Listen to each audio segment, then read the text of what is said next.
Por semanas eu senti que tinha algo de muito errado acontecendo bem debaixo do meu nariz.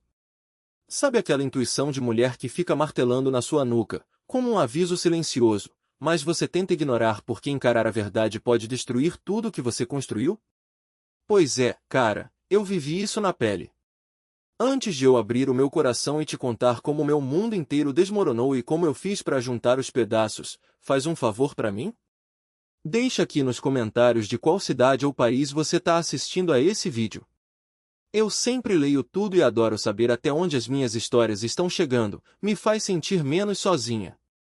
Bom, vamos lá. Eu sempre fui uma pessoa de rotina, daquelas que acorda antes do sol nascer. Meu nome não importa muito agora, mas você pode me chamar de Marina. Durante 8 anos, a minha vida se resumiu a duas coisas: o meu marido, o Rafael, e a nossa rotina exaustiva de trabalho. Nós éramos donos de uma padaria artesanal muito charmosa num bairro nobre aqui de Belo Horizonte. Quando eu falo que nós éramos donos, eu quero dizer que eu colocava a mão na massa. Eu era a pessoa que chegava às 4 da manhã, que cheirava fermento e farinha, que queimava os braços nos fornos industriais e que conhecia cada cliente pelo nome. O Rafael era o cara do caixa, o rosto bonito, aquele que ficava lá na frente com um sorriso largo conversando com os fornecedores e servindo o cafezinho. Ele sempre teve esse jeito magnético, sabe? Um cara que consegue convencer qualquer um a comprar até o que não precisa. Nosso casamento sempre pareceu aquela parceria perfeita de negócios e vida. Ele cuidava do dinheiro, da burocracia, dos papéis chatos, e eu cuidava da alma do lugar. Só que de uns tempos pra cá, a atmosfera foi mudando. Ficou pesada, densa. O Rafael começou a andar muito ansioso, sempre com o celular virado com a tela para baixo na mesa, sempre com um sobressalto se eu chegava perto de fininho. E o pior de tudo, a irmã dele, a Patrícia, começou a frequentar a padaria todos os dias. Eu nunca engoli a Patrícia. Ela é daquelas mulheres de salto alto às 8 da manhã, que fala fino, mas tem um veneno escorrendo pelo canto da boca. Ela sentava na melhor mesa, pedia um croissant que eu tinha acabado de assar, e ficava horas de sussurros com o Rafael no escritório dos fundos. Toda vez que eu entrava lá para pegar uma nota fiscal, os dois calavam a boca na mesma hora, com aquelas caras de quem foi pego no flagra. O Rafael sempre dava uma desculpa esfarrapada, dizia que estavam falando sobre um terreno que a família deles estava tentando vender no interior. Eu tentava acreditar. A gente quer acreditar em quem a gente ama, né? Eu chegava em casa à noite, com as costas doendo, os pés inchados, e o Rafael nem sequer me olhava direito. Ele tomava banho, jantava em silêncio e ia para a cama assistir TV, aquele homem carinhoso que me abraçava por trás enquanto eu lavava a louça tinha sumido. Eu comecei a me sentir invisível dentro do meu próprio casamento. Mas a minha ficha começou a cair mesmo quando os nossos fornecedores de farinha começaram a atrasar as entregas.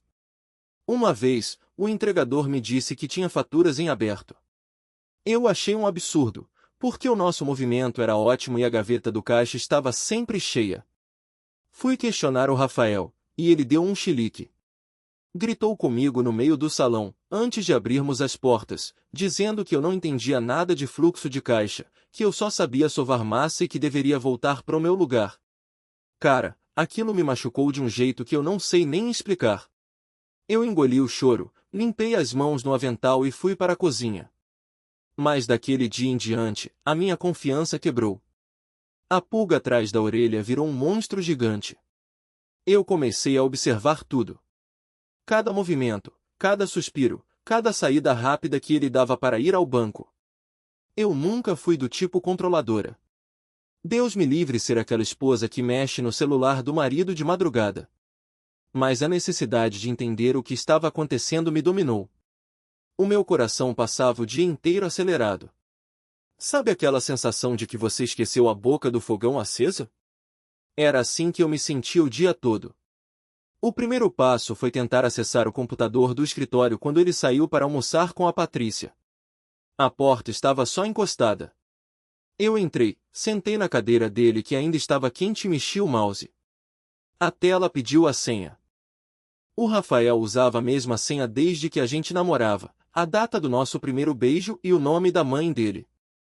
Eu digitei. Erro. Digitei de novo, achando que tinha esbarrado numa tecla. Erro. Ele tinha mudado a senha. Na hora eu travei. Meu estômago embrulhou. Por que ele mudaria a senha do computador da nossa empresa? Eu comecei a procurar coisas nas gavetas. Estava tudo trancado, menos a última gaveta, a do lixo. Foi lá que eu encontrei uns papéis amassados.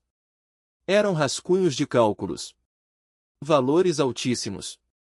50 mil, 80 mil. E a palavra repasse. No início, a minha cabeça foi para o lugar mais óbvio, dívida. Eu pensei, meu Deus, o Rafael se enfiou em jogo, ou tá devendo pra agiota. Eu fiquei em pânico.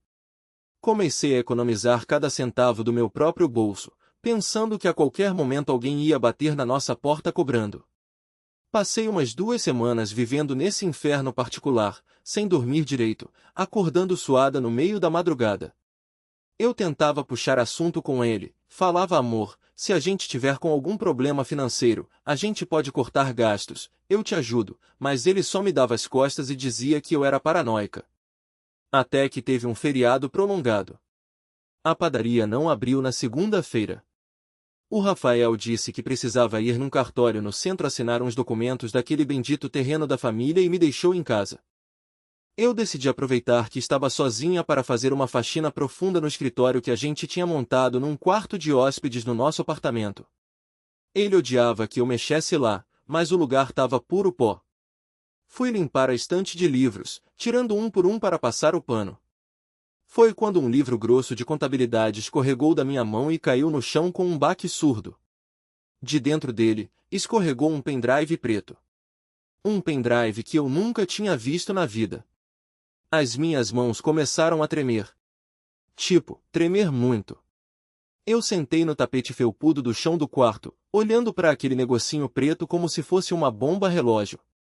Eu peguei o meu notebook pessoal, aquele que eu usava só para ver receita e assistir série, e espetei o pendrive. O que eu vi ali, cara? O que eu vi naquela tela, foi o momento exato em que a Marina Doce, que fazia pão com amor, morreu. Não tinha nada a ver com agiota. Não tinha nada a ver com dívida de jogo. O pendrive estava cheio de pastas organizadas por datas. Eu cliquei na mais recente. Tinha um documento de Word chamado Contrato de Alteração Societária. Eu abri. Fui lendo devagar, tentando processar as palavras difíceis do juridiquês.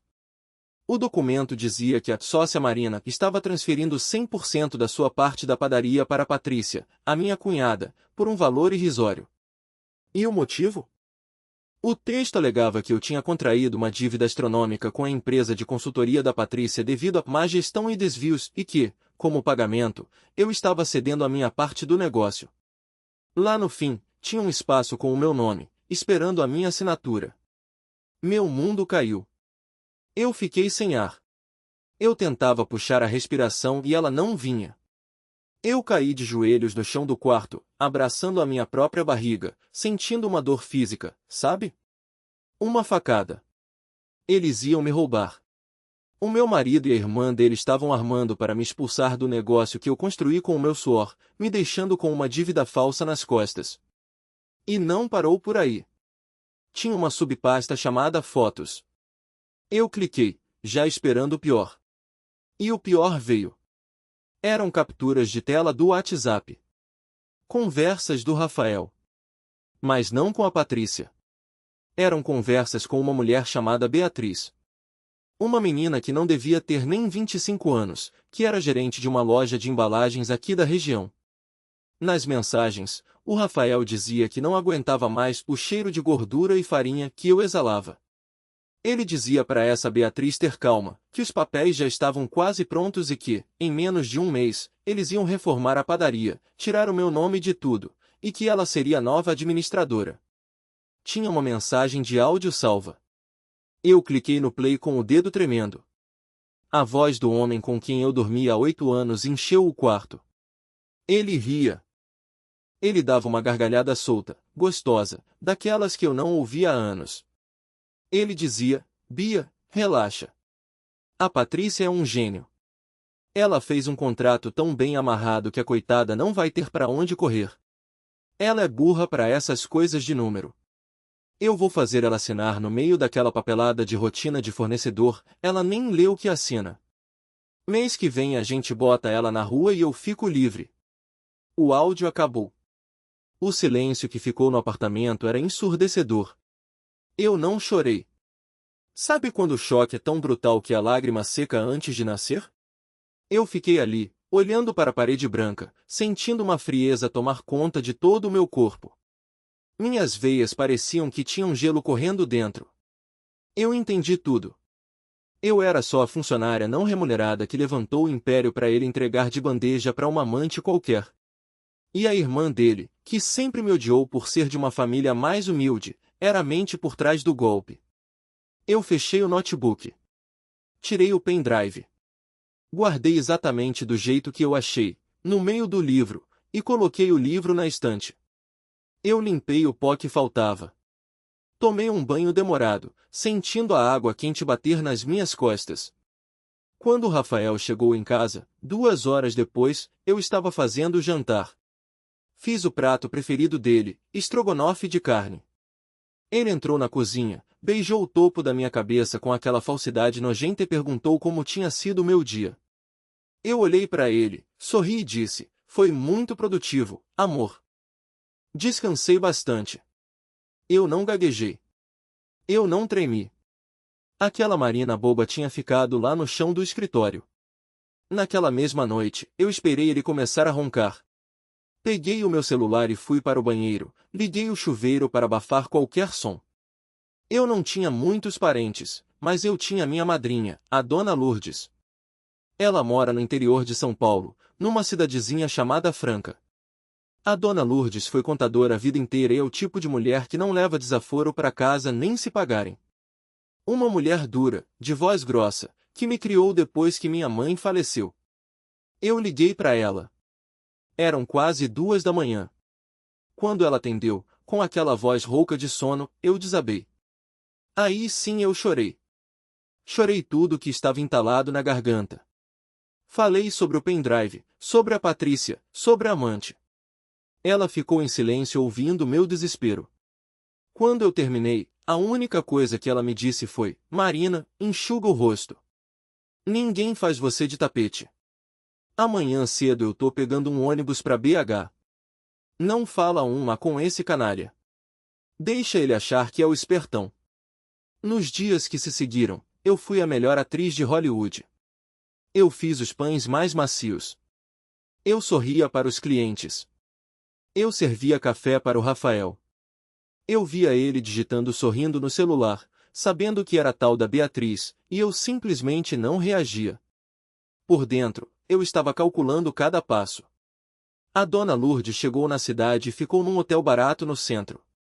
A gente só se encontrava no meu horário de almoço. E foi num desses encontros, tomando um pingado na rodoviária, que a Dona Lourdes me deu a arma que eu precisava. Ela puxou da bolsa dela uma pasta velha, daquelas de elástico. Dentro, tinha o contrato original da abertura da padaria. E aqui tá o pulo do gato que o Rafael, na sua arrogância, tinha esquecido completamente. 8 anos atrás, quando a gente não tinha um puto no bolso, foi a Dona Lourdes quem emprestou o dinheiro pesado para comprar os fornos e reformar o ponto. Só que a Dona Lourdes não é boba. Ela fez um contrato de gaveta, reconhecido em cartório, mas assinado por fora, colocando 80% de todo o maquinário e do ponto comercial no meu nome, como garantia do dinheiro dela. O Rafael era só o administrador no papel fantasia, mas a dona daquela estrutura inteira, perante as leis que a minha madrinha amarrou, era eu.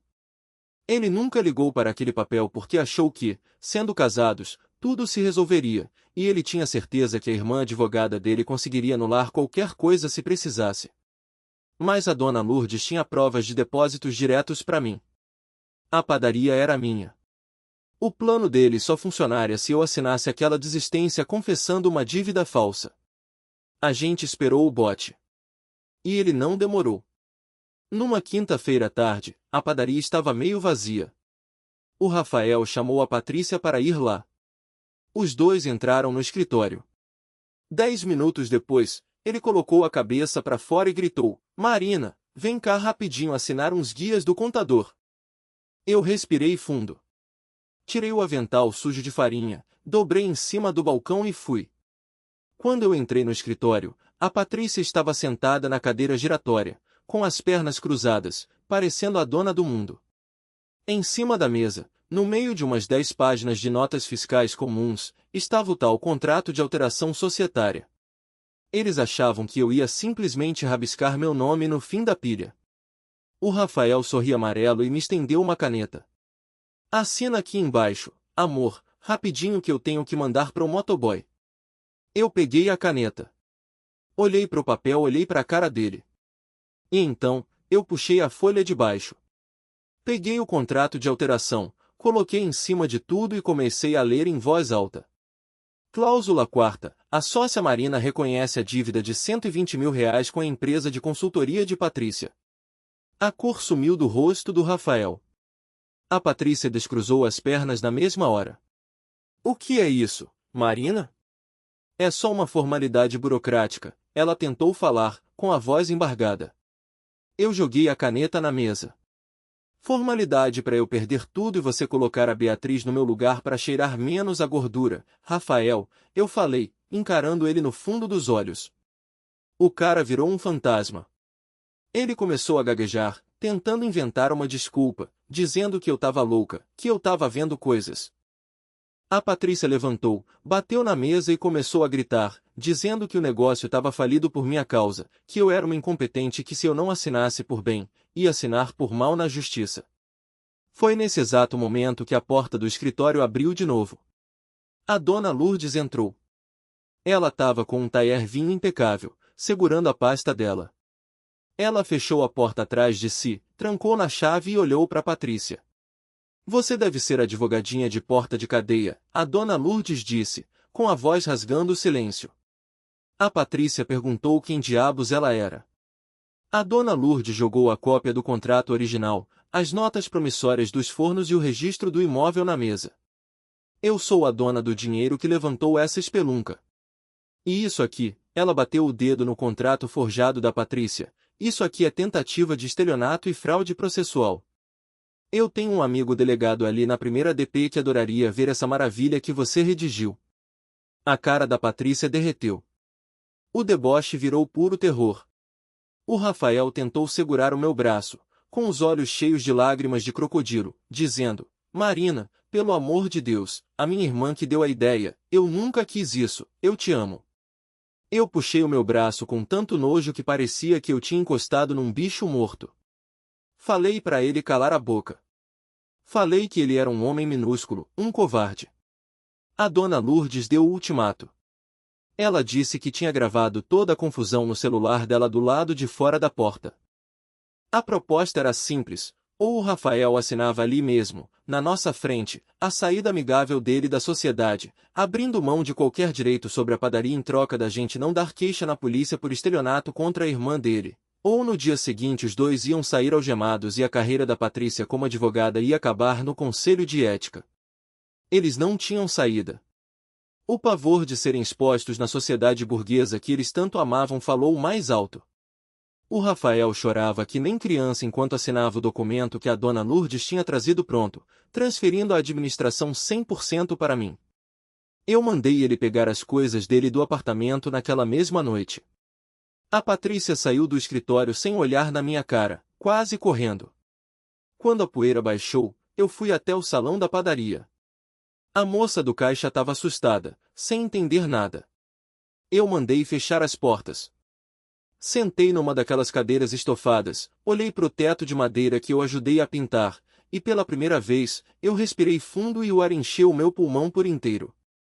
3 meses se passaram depois desse furacão. O Rafael tentou ir morar com a tal da Beatriz, mas quando ela descobriu que ele tinha saído do casamento com uma mão na frente e outra atrás, sem carro e sem dinheiro da empresa, ela deu um pé na bunda dele na mesma semana. Hoje, eu soube por terceiros que ele tá morando de favor num quarto nos fundos da casa da Patrícia, e os dois vivem brigando. A padaria? A padaria nunca faturou tanto. Eu contratei um administrador de verdade, de confiança da dona Lourdes. Eu não chego mais às 4 da manhã, a não ser que eu queira criar uma receita nova. Eu comprei um carro para mim, reformei o apartamento e, o mais importante, eu tirei aquele peso das minhas costas. Às vezes a gente acha que tá perdendo o amor da vida da gente, quando na verdade a vida tá só fazendo uma faxina e tirando o lixo do nosso caminho. O que eu aprendi é que mulher nenhuma deve entregar as chaves do seu destino, seja financeiro ou emocional, na mão de ninguém, por mais que confie. Mas eu quero saber de você que me ouviu até aqui, se você descobrisse uma traição dupla dessas, no meio do seu local de trabalho, você teria conseguido manter a frieza que eu tive, ou teria quebrado tudo na mesma hora? Deixe a sua opinião aqui nos comentários que eu vou responder vocês.